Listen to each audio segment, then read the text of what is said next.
it's more important to keep law and order in this society than to be worried about weak-kneed people who don't like the looks of a soldier at any family. cost? At any cost? How far would you go with that? How far would you extend that? Well, just watch me. Prime Minister Pierre Elliot Trudeau had a flamboyant persona, but he was also a... Fidel was the sexiest man she'd ever met, and she spent the whole time flirting with him. A thought she absolutely repeated when asked. Oh, what a charmer. And you know why he's in power. He has got charisma coming out his ears. What a charmer. The connections continued. Here, the former prime minister in the 90s retired, strolling along the Malecon.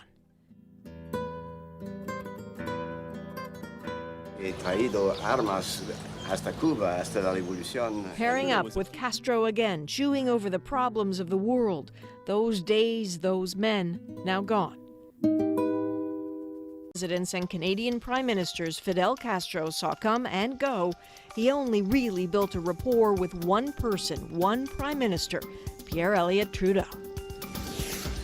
The same Trudeau who in 1960 got the bright idea to paddle a homemade canoe from Florida to Cuba. Stopped by the elements, then mocked by politicians at home. Mocking that only got worse when he became prime minister and reached out to Cuba politically and personally. Pierre Trudeau was the first leader of a Western industrial nation to step on Cuban soil. A not-so-subtle arrival in Havana in 1976. The two men stood at attention while the national anthems were played. The greeting could hardly be more effusive, making the whole thing so much more awkward back home. To have the leader, the first leader of a NATO country, come home who were shocked by his presence in a communist state. Well, the category of people which would be shocked by that have long since been shocked by my visit to China and to the Soviet Union. So I guess I can't worry about that. I've been to those two countries several years ago, and I don't think Canada has veered notoriously towards communism since, so I don't see why it would happen now. The Prime Minister, it seems, not the only one in the family charmed and content to be in Cuba. This tape has never been aired before. Fidel Castro addressing visiting Canadian dignitaries in the 90s. Then Nova Scotia Premier John Savage on the left, and on the right, there's Canada-Cuba expert John Kirk. Hearing El Comandante muse on the creature that is a Canadian. The Canadians have been our firmest friends. What a pity, though. That instead of being the United States so close, and Canada so far away, Canada down here and the United States up there. Men who were actually once old friends are now gone.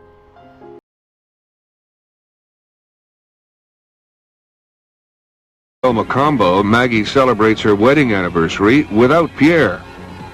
While he minds the kids, the flower child wife of the Prime Minister is partying with her favorite rock band, the Rolling Stones.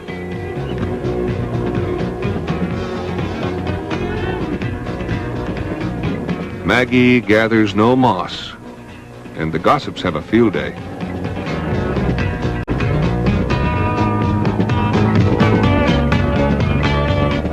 She's off to launch a new career.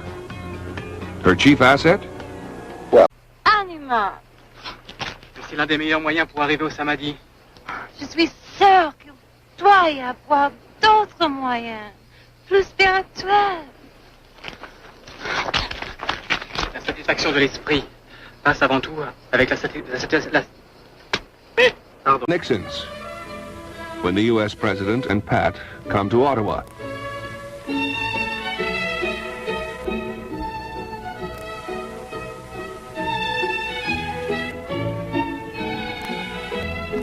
It's all part of the Nixon foreign visit schedule, which has him, among other things, addressing Parliament. It has been said that Canada is bounded on the north by gold, on the west by the east, on the east by history, and on the south by friends. Politics. What were his biggest personal frustrations or any flaws he was never able